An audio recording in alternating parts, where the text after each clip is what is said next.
제가 다니는 직장에서 이유 없이 저를 오랫동안 미워하던 사람이 있었어요. 정말이지 참는 것도 한두 번이지 한동안 마음고생을 많이 했습니다. 그러다 최근 정약용 선생님의 말씀을 듣고 어떻게 대처해야 할지 알게 되었고 그 사람에게 이렇게 대처해서 그간의 마음고생을 덜었습니다. 인간관계로 스트레스 받는 분이 계시다면 오늘 선생님의 말씀이 큰 도움이 될 것입니다. 그럼 시작하겠습니다. 특별한 이유 없이 나에게 무례하게 대하는 사람이 있지 않은가? 다른 사람들 앞에서 나를 무시하는 것은 인생에서 잊지 못할 큰 모욕감을 준다. 그런데 그런 사람을 보고도 가만히 있을 것인가? 그 순간에는 평소 이성적인 사람조차 냉정함을 잃어버리기 쉽다. 누군가가 나를 무시하는 것은 나의 자존감을 깎아먹는 행위라 그 아픔은 아주 깊다. 그 사람을 향해 당장이라도 복수하고 싶은 마음이 가득할 것이다. 왜 그 마음을 모르겠는가? 나는 억울한 이유로 18년간 유배 생활을 했다. 연고도 없던 전라도 강진과 경상도에서 나의 인생을 보냈기에 그 억울함과 아픔을 잘 알고 있다. 하지만 누군가 내게 함부로 군다면 스스로를 돌아보라. 내가 행동하는 대로 남들은 나를 대하기 때문이다. 남들이 나를 업신여기는 이유는 내가 그들에게 만만하게 보였기 때문이다. 윗사람이 나를 능멸하거나 아랫사람이 무시하는 것도 마찬가지로 내가 그들에게 만만하게 보였기 때문이다. 사람 보는 눈이 결국 다 비슷하기에 한두 사람에게만 그렇게 보이는 것이 아니라 모두가 그렇게 생각할 것이다. 결국 나에게 무례한 사람을 차단할 수 있는 가장 쉬운 방법은 나에게 감히 남이 범접할 수 없는 당당한 기상을 세우는 것이다. 그래야 남들이 나를 얕보지 못할 것이다. 그런다고 하더라도 나에게 이유 없이 무례하게 구는 상대를 보면서 무심코라도 웃지 마라. 무례한 사람에게는 제대로 대응해야 다음번에 그런 일이 발생하지 않는다. 눈빛으로도 내 불쾌한 마음을 표출하라. 검은 머리 짐승에게 너무 쉽게 보이면 안 되기 때문이다. 그곳에 있는 사람들 역시 나를 만만하게 여기고 함부로 대하게 된다. 그러니 민망하다고 해서 무례한 태도를 보고 바보같이 웃지 말아라. 그렇다고 욕설을 하거나 분위기를 망칠 필요는 없다. 뚫어져라 노려보는 것으로도 만만하게 보이지 않는다. 또한 진부한 의견이라도 당당하게 말하라. 아무리 깊이 생각해도 결국 말하지 않으면 생각하지 않은 것과 같다. 소소하고 진부한 의견이라도 당당하게 말하면 훨씬 호감을 살 수 있다. 가슴을 펴고 당당하게 말하라. 무시당하지 않기 위해서 사람에게 의견을 전달할 때는 말끝을 흐리지 마라. 사람이 말끝을 흐리면 상대에게 자신감이 없다는 메시지를 준다. 말끝을 흐리는 것은 만만하게 보이는 지름길이다. 길게 주절주절 말하지 않고 하고 싶은 말만 명확하게 표현하는 것이 훨씬 당당하게 보일 수 있다. 내가 잘못한 것이 없는데 남들이 이러쿵저러쿵 한다고 안절부절해서는 안 되고, 내가 특별히 잘한 것이 없는데 남들이 칭찬한다고 우쭐거려도 안 된다. 어떤 말에도 남에게 휘둘리지 말고 홀로 굳건해져라. 남에게 휘둘리지 않는 인생을 살고 싶다면 무거운 사람이 되어라. 행동을 무겁게 하되 제대로 무거워지지 않으면 더욱 무겁게 해야 한다. 어떠한 일이 틀어진다면 스스로를 반성할 뿐 남을 탓하지 말고 내 스스로 떳떳하게 밀고 나가야 한다. 그런 사람에게 감히 누가 뭐라 할 수 있겠는가. 우물쭈물거리지 않고 의견을 굽히지 말고 밀고 나가라. 또한 나 자신을 업신여기지 마라. 내가 나를 두고 비난하고 업신여기면 그 모습은 분명 다른 사람에게까지 보인다. 내가 나를 사랑하지 않으면 누가 지지하고 사랑해 주겠는가. 내가 나를 사랑하고 믿지 않으면 분명 사람들은 나를 무시한다. 그러니 반성은 하되 절대로 자신을 깎아내리는 말을 스스로 하지 마라. 이는 남들에게 나를 만만하게 보이는 지름길이며 결코 바람직하지 않다. 겸손은 결코 무능함이나 자신을 낮추는 것이 아니라 오히려 나에 대한 존중의 표현이다. 우리는 굽히지 않으면서도 스스로의 가치와 품위를 지키려는 자존감을 갖춰야 한다. 자존감은 우리가 자신감을 가지고 세상에 맞설 수 있게 하는 출발점이다. 해보기도 전에 실패할 것을 염려하는 것은 스스로를 멸시하는 태도이며, 자존감이 있는 사람은 자신의 주장을 따르며 분수를 지키면서도 자신을 업신여기지 않는다. 명심하라. 우리는 자신을 비하하거나 값싼 존재로 만들어서는 안 된다. 오히려 스스로를 고귀하게 여기고 높은 가치를 부여해야 한다. 이렇게 함으로써 우리는 존중받는 삶으로 변화할 수 있다. 또한 경박한 태도를 버려야 한다. 일상에서 일어나는 작은 일에 일희일비하는 것은 선비의 태도가 아니다. 좋은 일이든 나쁜 일이든 모든 상황에는 일장일단이 있다. 그런데 사사건건 감정의 기복이 잦은 것은 내면의 수양이 부족하기 때문이다. 사람이 한치 앞을 내다보지 못하며 쉽게 들뜨거나 가라앉는 태도를 피해야 한다. 세상을 다 얻은 것처럼 기뻐하다가 금방 세상이 끝났다며 한숨 쉬는 것은 소인배의 태도다. 그러니 사소한 일에 흔들리지 않고 대의를 지켜라. 그런 마음가짐을 가지면 마음속의 불안과 사심을 버리고 평정심을 유지하는 것이 가능해진다. 이러한 자세는 우리가 스스로에 대한 존중과 자존감을 높이는 지름길이다. 스스로를 존중하고 자신의 가치를 인식할 때 우리는 남에게도 존중받고 그 가치를 인정받을 수 있다. 우리의 내면이 강해질수록 외부의 영향에 흔들리지 않는 단단한 인격을 가질 수 있기 때문이다. 남이 나를 무시해서 기분 나쁘다고 하루를 망치는 것은 내 인생에 도움이 되지 않는다. 오히려 벌떡 일어나 툴툴 털고 일어날 줄 아는 여유와 대범함을 가져야 한다. 우리가 당당한 기상을 가지고 지위에 연연하지 않는 태도를 보이면 남들은 우리를 도발할 엄두조차 내지 못하게 된다. 남이 나에게 함부로 대한다면 오히려 이는 스스로를 돌아보는 시간이자 성장할 기회이다. 흔들림은 겉모습에만 있는 것이지 내면의 깊은 곳은 변함없이 고요하다.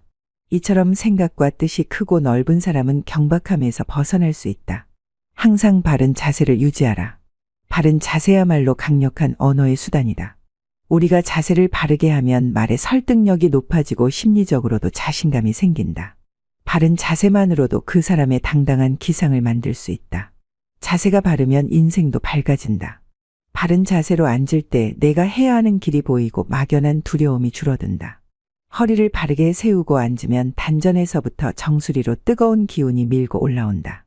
허리를 숙이거나 등을 기대면 기운은 다시 퍼져버린다. 움츠러들었거나 구부정하게 있다면 뭔가 제대로 흘러가고 있지 않다는 표시이다. 구부정한 태도는 사람들이 나를 만만하게 보는 여지를 만든다. 그러니 지금 당장 자세를 바로 해라. 가슴을 펴고 있는 것만으로도 판단이 맑아지게 된다. 지금 땅에 서서 있거든 수직으로 바로 서라. 서 있는 몸이 지면과 수직에서 벗어나는 것은 몸이 한쪽으로 기운다는 것이다. 그렇게 되면 내 몸에 긴장과 경직이 찾아온다. 항상 자세를 바로 하라. 힘든 일이 있거나 마음이 괴로울 때도 바른 자세로 이겨내라. 자세는 몸과 마음의 상태를 대변한다. 바른 자세와 당당한 태도로 하늘도 무서워할 호연지기를 길러라. 악행은 작더라도 저지르지 말고 선행은 작더라도 실행하라. 모든 일은 너그럽게 처리하면 나중에 복이 온다. 사람은 자고로 호연지기를 가져야 한다. 호연지기가 사라지면 그 사람의 인생은 그때부터 고난이 찾아온다. 군자는 마음에 부끄러운 일이 없고 거짓이 없을 때만 깃드는 거룩한 기운을 가지고 있다. 늘 떳떳한 마음을 가져라. 만약 당신이 일정한 직업이 없어도 변치 않는 마음을 가져라. 재산이 없어 가난하더라도 마음만은 절대로 가난해서 안 된다. 항상 떳떳하고 나의 가야 할 길을 찾고 그저 맡은 일에 충실한 것만으로도 근면의 시작이다. 그 근면함 속에서 싹트고 있는 삶의 든든한 뒷심이 나의 인생을 밝게 만든다. 진정한 어른이란 완성된 사람이 아니라 스스로 바른 사람이 되려고 최선을 다하는 것이다. 바른 길에서 벗어나지 않으려고 날마다 몸부림치는 일 자체가 성인군자라는 증거다. 어른스러움이란 나답게 사는 것이다. 세월을 거스르려 하지 않고 세월에 따라잡히지 않고 그저 그 나이에 맞게 사는 것이다. 어른으로 사는 것의 최소한의 조건은 부끄러움을 아는 것이다. 성인이란 끊임없이 스스로를 돌이켜 반성하며 나날이 향상되는 사람들이다. 광인이 제 자신의 재주만 믿고 남탓만 하며 투덜거리다가 제풀에 지쳐 주저앉아 버리는 사람들이다. 마음의 귀를 기울일 줄 아는 사람이 부끄러움을 안다. 나의 모자란 점을 깨닫고 스스로 노력하는 것은 아무나 할 수 있는 일이 아니다. 혹시 그대가 보통보다 못한 사람이라는 생각이 든다면 전혀 그렇지 않다. 누구나 아는 가르침이라 그것을 실천하는 일은 보통 일이 아니다. 인간을 만드는 것은 태어나면서 얻은 기질이 아니라 살아가면서 만들어가는 태도다. 인생은 속도를 겨루는 시합이 아니다. 세월을 견디고 비바람을 이겨내야 나이테가 쌓이니 절대로 조급해하지 말라. 항상 의연하고 당당한 호연지기를 기른다면 이 세상 누구도 나를 만만하게 보지 못한다. 모두가 나에게 무례하게 굴지 못하고 대접받는 삶을 살기 위한 길은 나의 내면에서부터 시작된다는 것을 절대 잊지 마라. 오늘은 정약용 선생님의 말씀을 바탕으로 무례한 사람을 제압하는 방법에 대해 알아봤습니다. 많은 사람들이 살아가면서 인간관계가 제일 어렵다고 합니다. 하지만 우리의 내면을 단단하게 만든다면 해내지 못할 일은 없습니다. 앞으로 인간관계 및 우리 삶에 대한 지혜를 얻고 싶다면 구독과 좋아요 부탁드립니다.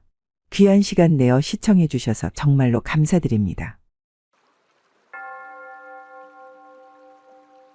그때 그걸 했다면 지금 내 삶은 달라졌을까? 살면서 한 번은 이런 후회를 하게 됩니다. 나이가 들어갈수록 후회가 잦아지고 지금 내 상황이 어려울수록 고민이 깊어집니다. 왜 그때는 그런 선택을 했을까?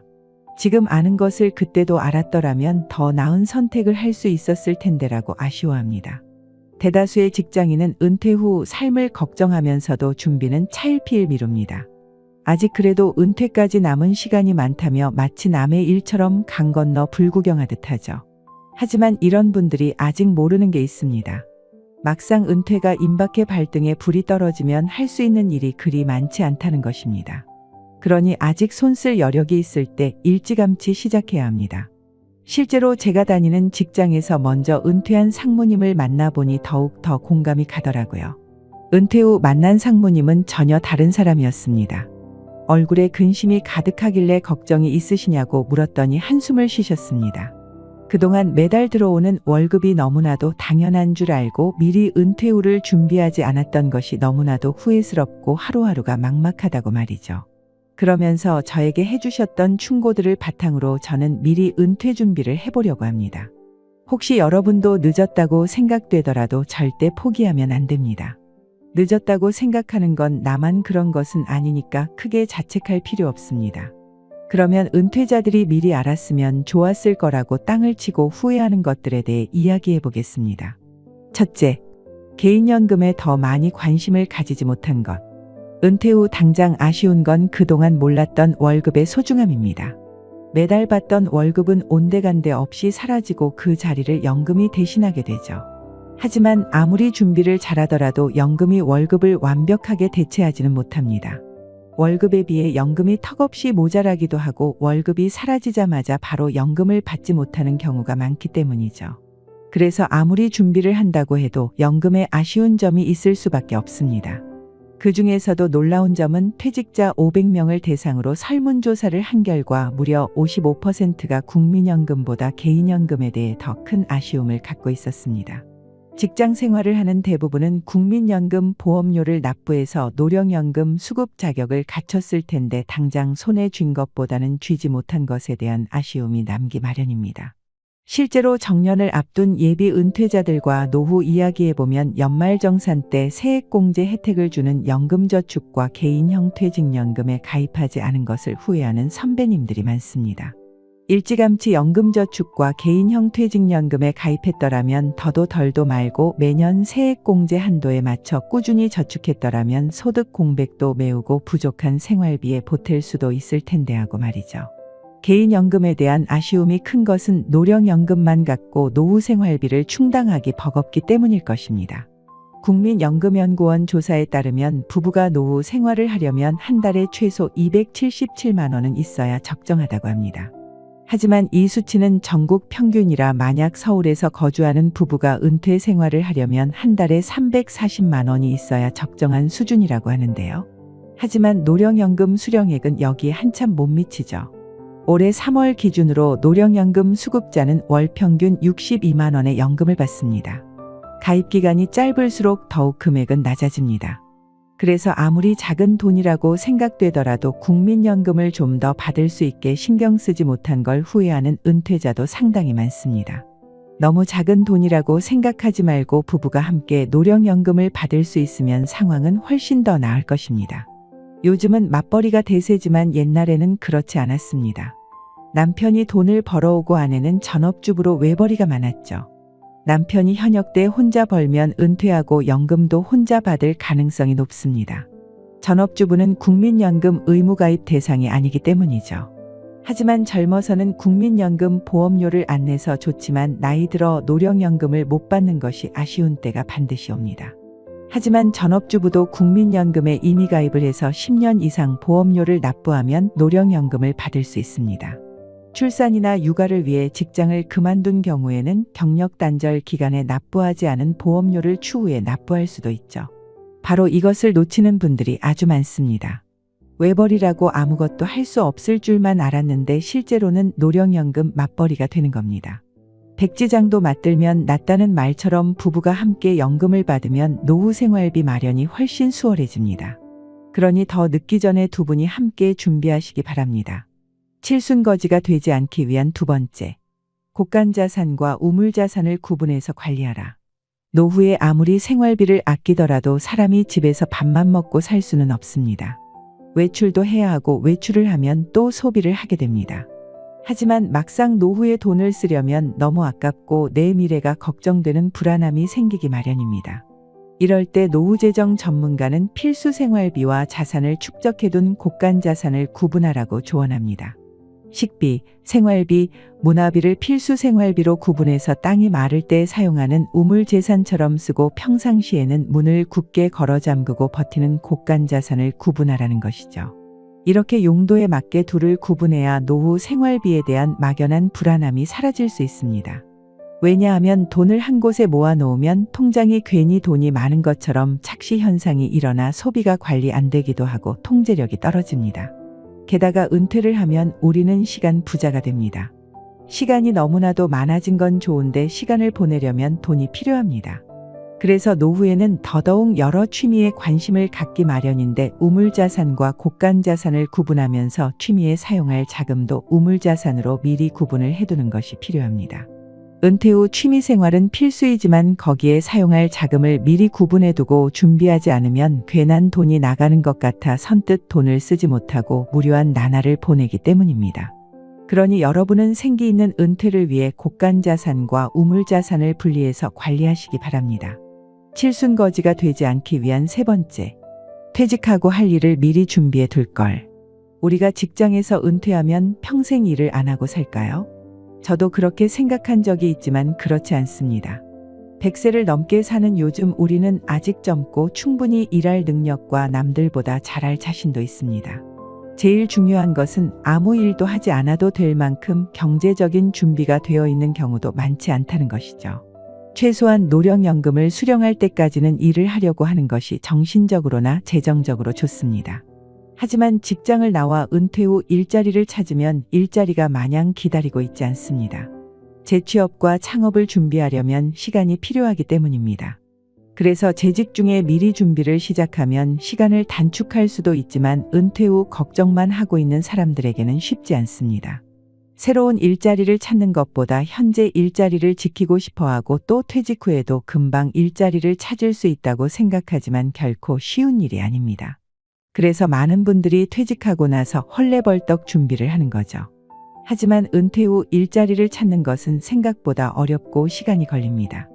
은퇴 전문가들은 퇴직자가 새 일자리를 찾기까지 평균 반년이 걸린다고 합니다. 짧은 기간 같지만 별다른 소득이 없는 퇴직자가 이 시간을 버텨내기란 쉽지 않습니다. 그래서 직장에 다닐 때 일찌감치 퇴직 후 일자리를 준비하지 않은 것을 후회하는 은퇴자가 많았습니다. 꼭 은퇴 후 재취업을 하라는 것은 아닙니다. 소일거리처럼 부업이라도 시작해 보시는 것이 좋습니다. 은퇴할 때까지 긴 시간을 헌신했고 고생하셨지만 앞으로도 우리의 인생은 너무나도 많이 남았고 소중한 시간들입니다.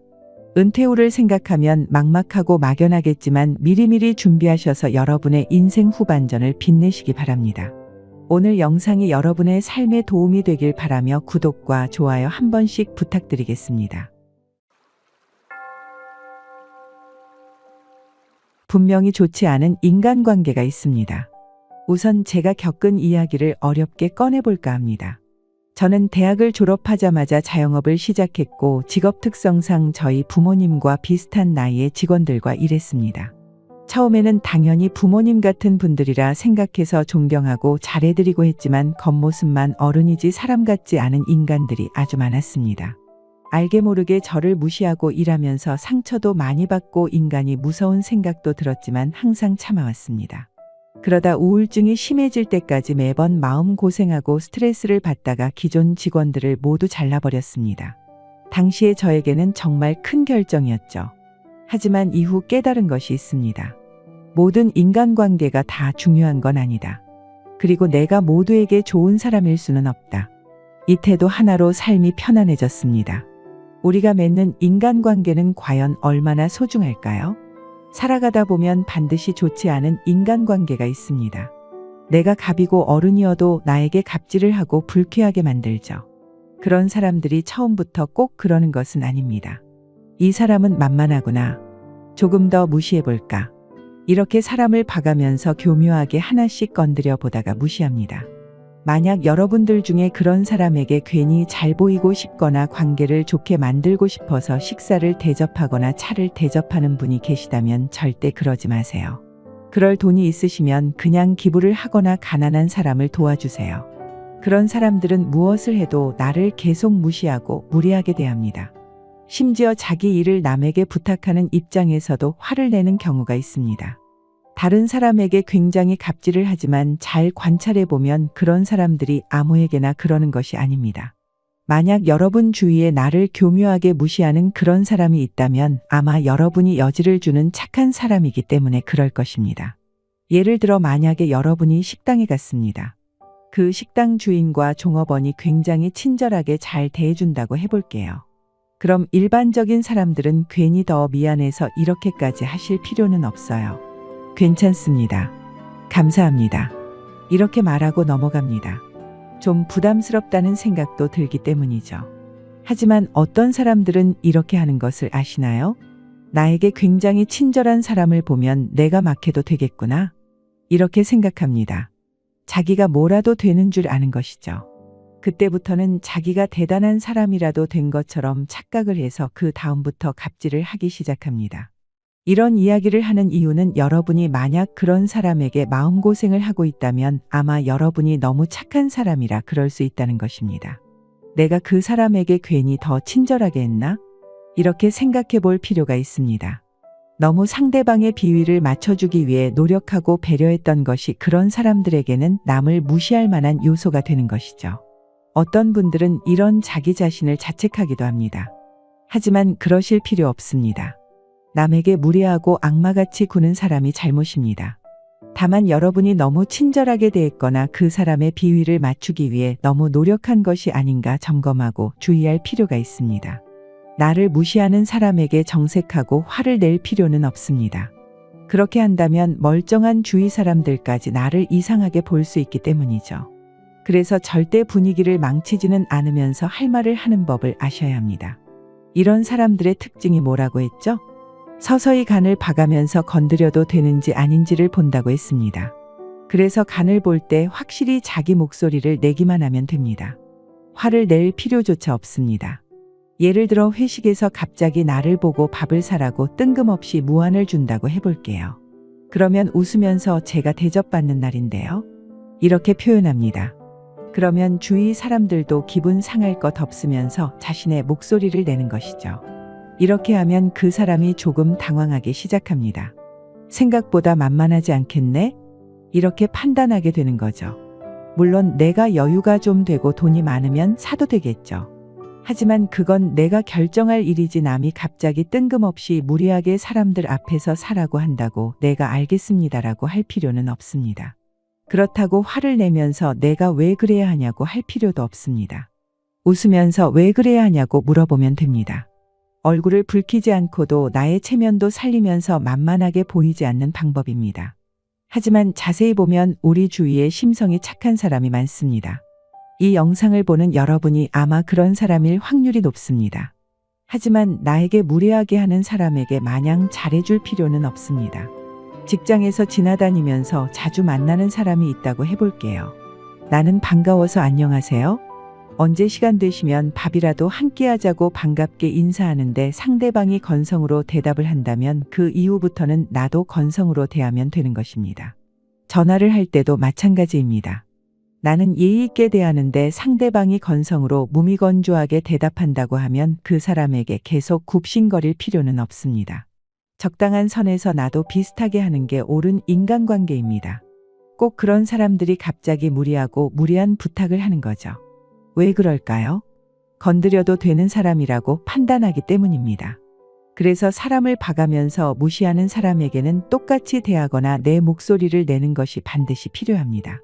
특히 나를 무시하는 사람들 중에서 교묘하게 나를 돌려서 까는 사람이 있습니다. 예를 들어서 나를 보고 이렇게 말하는 겁니다. 오늘 머리 스타일이 좀 그렇네? 이렇게 은근히 돌려서 공격하는 사람들이 있습니다.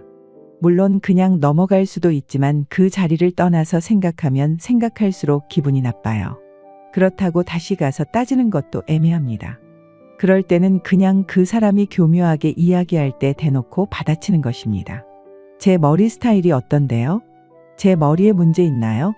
이렇게 당당하게 그 사람의 눈을 정면으로 보면서 이야기하는 것이죠. 남을 공격하는 사람들의 특징이 교묘하게 뒤에서 은근히 진행하기 때문에 명확하게 이야기하면 오히려 말을 더듬을 수 있습니다. 내가 만만하지 않다는 것을 깨닫게 되는 거죠. 그리고 내가 너의 무슨 말이든 받아주는 사람이라는 느낌을 주면 안 됩니다. 그러니까 그런 사람이 말한다고 무조건 대답해 주려고 하지 마세요. 예를 들어 그 사람이 궁시렁 된다고 해서 무슨 안 좋은 일 있으세요? 이렇게 묻지 마시고 그냥 가만히 두세요. 어떤 말을 하는 게 상대방을 제압하는 방법이기도 하지만 사실 최고의 방법은 침묵과 무관심입니다. 나에게 직접적으로 해를 주는 말이 아니라면 무대응으로 가만히 있는 게 제일 좋습니다. 그렇지 않고 일일이 받아준다고 해서 그 사람이 고마워하지 않습니다. 이런 사람들은 오히려 이렇게 생각합니다. 내 말에 잘 대응해주는 사람을 약간 아래로 보는 경향이 있습니다. 특히 그 사람이 나이가 한 살이라도 많은 경우는 더더욱 그렇습니다. 아예 얽히지 않는 것이 제일 좋죠. 그러니까 아예 처음부터 너무 좋은 사람이라는 생각이 안 들면 차라리 다가가기 어려운 사람으로 남는 것도 좋습니다. 상대방에게 가벼운 사람으로 보이는 것도 아주 안 좋습니다. 그래서 차라리 말을 적게 하는 게 좋습니다. 남이 언젠가 나의 약점으로 잡을 만한 이야기를 하지 않는 것이죠. 세상이 갈수록 각박해져서 심성이 착한 사람을 만나는 게 아주 고마운 일이지만 요즘은 그렇지 않습니다. 그러니 여러분이 상처받지 않기 위해서 꼭 이렇게 행동하시기 바랍니다. 첫째, 잘해주지 마라. 내가 잘해주면 내 진심을 알아주겠지라는 생각은 상상 이상으로 효율이 안 좋습니다. 처음 한두 번이야 고마워하지만 그 후부턴 아주 당연해집니다. 저 같은 경우는 직원들에게 잘해주다 보니 완전히 호구로 잡혔는데 그러면 안 됩니다. 두 번째, 대답을 하지 말라. 사람이 별의별 이야기를 나누다 보면 어쩔 수 없이 감정이 상합니다. 그래서 가급적 대답도 안 하고 상대방이 기분 나빠할지언정 대답을 안 하는 게 낫습니다. 그렇다고 나를 나쁘게 보면 어떡하냐고요? 아닙니다. 걱정하지 마세요. 남들 눈에는 그저 말이 없는 사람이 될 뿐이지 나쁜 사람이 되는 게 아닙니다. 남에게 만만하게 보일 여지를 남기지 마세요. 세 번째, 내 감정을 절대로 드러내지 마라. 사람이 계속 무시를 당하거나 쌓인 게 있으면 폭발하게 됩니다. 하지만 화를 내며 소리 지르는 것보다 가만히 쳐다보는 것만으로도 그 효과가 대단합니다. 그리고 나를 무시하는 사람과의 관계가 나빠지는 걸 두려워하지 마세요. 지금까지 제가 인생을 살면서 깨달은 방법을 소개해드렸습니다. 저도 이렇게 하기 전까지는 인간관계로 너무너무 힘들었고 혼자 울기도 많이 울었습니다. 그런데 결국 지나고 나니 필요 없는 인간들을 빨리 만나고 경험하게 되어 사람 거르는 능력은 굉장히 높아졌습니다.